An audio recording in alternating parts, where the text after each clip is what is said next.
গাজী নজরুল ইসলামের ভাইরাল ভিডিওর বিতর্ক শেষ, কিন্তু এখন শুরু হয়েছে আরো বড় বিতর্ক।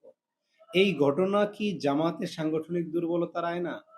গাজী নজরুল ইসলামের ভাইরাল ভিডিও নিয়ে শুরুতে অনেকে বিভিন্ন ধরনের মত প্রচার করেছেন।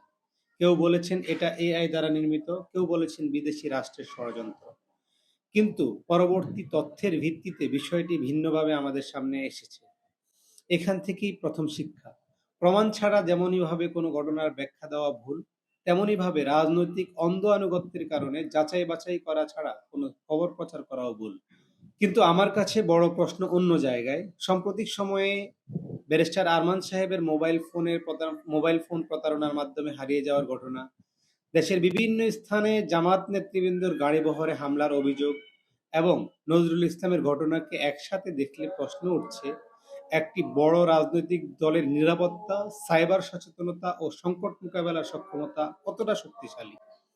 আজকের রাজনীতিতে শুধু জনপ্রিয়তা যথেষ্ট নয়, প্রয়োজন প্রশিক্ষিত নিরাপত্তা টিম, দ্রুত তথ্য যাচাই করতে সক্ষম সাইবার ইউনিট এবং সংকট মোকাবেলায় দক্ষ পিআর কাঠামো।